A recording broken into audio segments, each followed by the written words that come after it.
My name is Elena. I am 23 years old. I live in a small village with my mother and my little brother, Tom.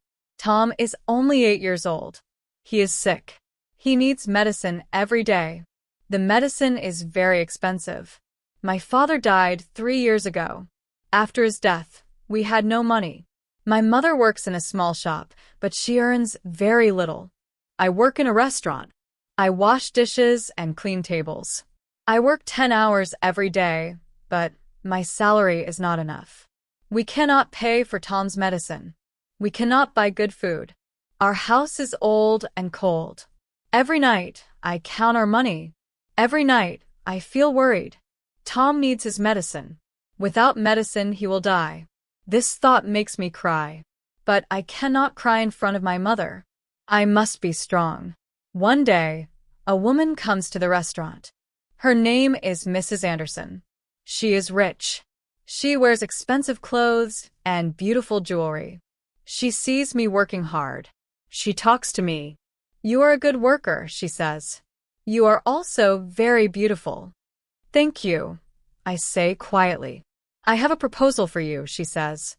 "My brother needs a wife. He is 70 years old. He is very rich. He will give you money if you marry him." My heart stops. Marry an old man? For money? This is terrible. This is wrong. "I cannot do that," I say. Mrs. Anderson looks at me with sad eyes. "Think about your family," she says. "Think about your little brother. My brother is a good man. He is kind. He will take care of you and your family." That night, I cannot sleep. I think about Tom. I think about his medicine. I think about my mother's tired face. I think about the old man. Can I marry someone I do not love? Can I sell my future for money? The next morning, Tom is very sick. He has a high fever. He needs medicine immediately. We have no money left. My mother cries. I hold Tom's small hand. His hand is so hot. "Please, Elena," my mother says. "We must find money. Tom needs the hospital." I remember Mrs. Anderson's words. I remember the old man. I make a decision. It is the hardest decision of my life. I go to Mrs. Anderson's house. It is a big, beautiful house with a large garden. She opens the door and smiles. "I will marry him," I say. "But you must pay for Tom's medicine first." "Of course," she says. "My brother will be very happy." That afternoon, I meet Mr. Harrison. He is the old man. He is very old. His hair is white. His face has many wrinkles. But his eyes are kind. He looks at me gently. "Hello, Elena," he says. His voice is soft. "Thank you for agreeing to this. I know this is difficult for you." I do not know what to say. I just nod. "I will help your family," he says. "I will pay for everything. Your brother will have the best medicine. Your mother will not work anymore. And you will have a comfortable life." "Why do you want to marry me?" I ask. "You do not know me." He smiles sadly. "I am old and lonely," he says. "My wife died 10 years ago. I have no children. I have money, but I have no one to share my life with. I do not expect you to love me. I just want some company in my last years." I feel sorry for him. He is not a bad man. He is just lonely. We marry 1 week later. It is a small wedding. Only Mrs. Anderson and my family come. I wear a simple white dress. Mr. Harrison wears a black suit. When I say I do, I feel like I am losing myself. But when I see Tom smiling, healthy again because of the medicine, I know I made the right choice. I move into Mr. Harrison's house. It is a mansion. It has 10 bedrooms, a big library, and a beautiful garden. Everything is expensive and beautiful, but I feel like a prisoner in a golden cage. Mr. Harrison is kind to me. He gives me everything I want. He buys me beautiful clothes and jewelry. He never forces me to do anything. He respects my space. He sleeps in a different bedroom. He treats me like a daughter, not like a wife. Every day is the same. I wake up in the morning. I eat breakfast alone in the big dining room. Mr. Harrison is usually in his library, reading books. Sometimes he asks me to have tea with him in the afternoon. We sit in the garden and talk about simple things: the weather, the flowers, the birds. "Do you like your life here?" he asks me one day. I do not want to lie, but I do not want to hurt him either. "It is comfortable," I say carefully. He nods. "But you are not happy." "I miss my family," I say. This is true. I miss my mother and Tom very much. "You can visit them any time you want," he says. "Or they can come here. This is your home now, too." I thank him. He is truly a kind man. But kindness is not love. I feel empty inside. My mother and Tom visit me every week. Tom is now healthy and strong. He runs around the big garden, laughing and playing. My mother looks younger now. She does not work anymore. She rests at home. She is happy. "You did the right thing, Elena," she tells me. "You saved our family." But at night, when I am alone in my big bedroom, I cry. I am 23 years old, but I feel like an old woman. I have no friends. I have no love. I have money, but I have no happiness. One day, Mr. Harrison gets sick. He needs a nurse to come to the house every day. The nurse's name is David. He is 28 years old. He is tall and handsome. He has kind brown eyes and a warm smile. David comes every morning to check Mr. Harrison's health. He gives him medicine. He talks to him about sports and politics. Mr. Harrison likes David very much. "David is a good young man," Mr. Harrison tells me. "You should talk to him. You need friends your own age." At first, I avoid David. I feel guilty. I am a married woman. But David is friendly and kind. He always says hello to me. He asks about my day. He makes jokes that make me laugh. One afternoon, David finds me in the garden. I am sitting alone, reading a book. "May I sit with you?" he asks. "Of course," I say. We talk about many things. He tells me about his work. He tells me about his dreams. He wants to open his own clinic someday to help poor people who cannot afford medicine.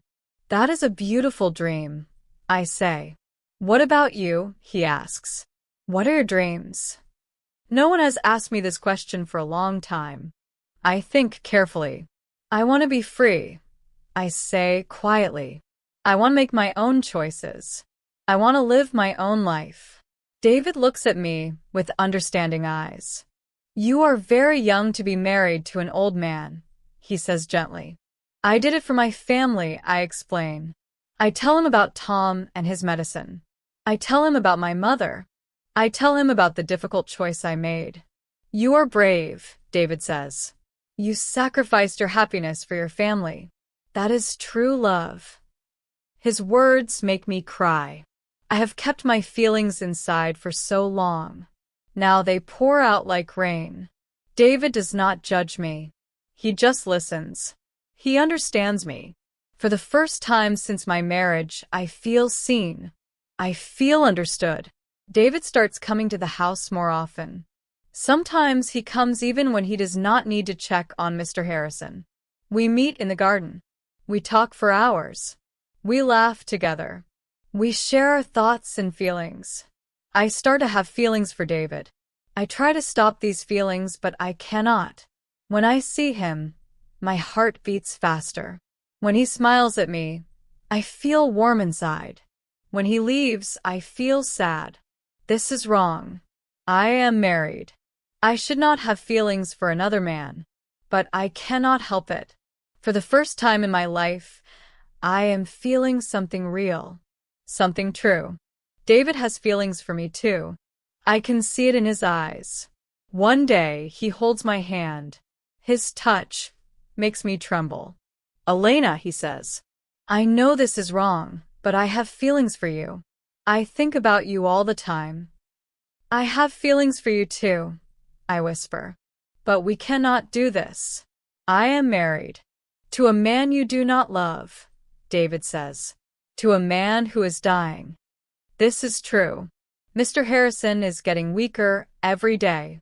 The doctor says he has only a few months to live. But this does not make our feelings right. I cannot hurt him, I say. He has been kind to me. He saved my family. David understands. We agree to stay away from each other. But it is so hard. My heart aches for him. Mr. Harrison knows everything. One evening, he calls me to his library. I am afraid. Does he know about my feelings for David? Sit down, Elena, he says gently. I sit. My hands are shaking. I am dying, he says calmly. The doctor says I have 2 months left, maybe 3. I am sorry, I say. Tears come to my eyes. Even though I do not love him as a wife should love a husband, I care about him. He is a good man. Do not cry for me, he says. I have lived a long life. I am ready to die. But I want to talk to you about something important. He looks at me with his kind, tired eyes. I know you love David, he says. My heart stops. I. He raises his hand. It is okay. I am not angry. I am happy for you. David is a good man. He will make you happy. But I am your wife, I say, crying now. I should not have these feelings. Our marriage was a business arrangement, he says. I helped your family. You gave me company in my last years. You fulfilled your part of the agreement. You have been kind and respectful to me. I am grateful. He takes an envelope from his desk. This is my will, he says. When I die, everything will go to you. The house, the money, everything. You will be a very rich woman. I do not want your money, I say. I just want you to be healthy. I know, he says. That is why I trust you. Elena, I want you to promise me something. After I die, live your life. Be happy. Marry David if you want. Do not feel guilty. You deserve happiness. I hold his old hand and cry. Thank you, I whisper. Thank you for everything. Mr. Harrison dies 2 months later. It is a peaceful death. He dies in his sleep. I am with him when it happens. I hold his hand and tell him that he was a good man. The funeral is small. Mrs. Anderson comes. She cries for her brother.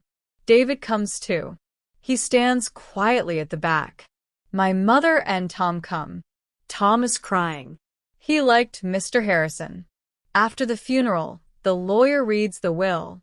Mr. Harrison left everything to me. The house, the money, the cars, everything.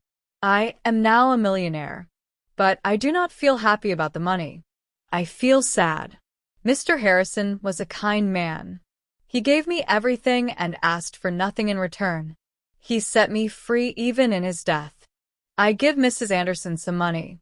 She tries to refuse, but I insist. Your brother was good to me, I say.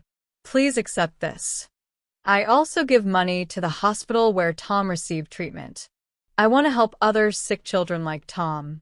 David comes to see me 1 week after the funeral. How are you? He asks. I am okay, I say. It is strange. I feel sad, but also relieved. Is that terrible? No, David says. It is human. You did everything right. You gave him comfort in his last years. Now you must move forward. Mr. Harrison told me to be happy, I say. He told me to live my life.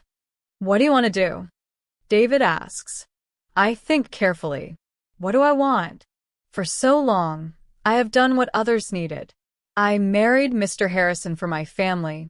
I stayed with him because it was right.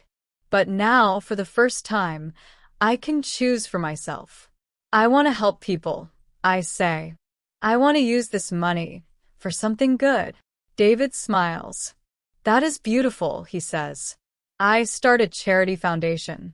I call it the Harrison Foundation, in memory of Mr. Harrison. The foundation helps poor families who cannot afford medicine for their children. We pay for treatments, medicines, and hospital bills. David helps me with the foundation. He uses his medical knowledge to identify families who need help. Together, we help hundreds of children. Working together brings us closer. But we take things slowly. I need time to heal. I need time to find myself. 1 year after Mr. Harrison's death, David and I start dating. It feels strange at first. I have never dated anyone before. I married Mr. Harrison without love. But with David, everything is different. We laugh together. We talk for hours. We share the same dreams. My mother is happy for me. You deserve love, she tells me. You sacrificed so much for us.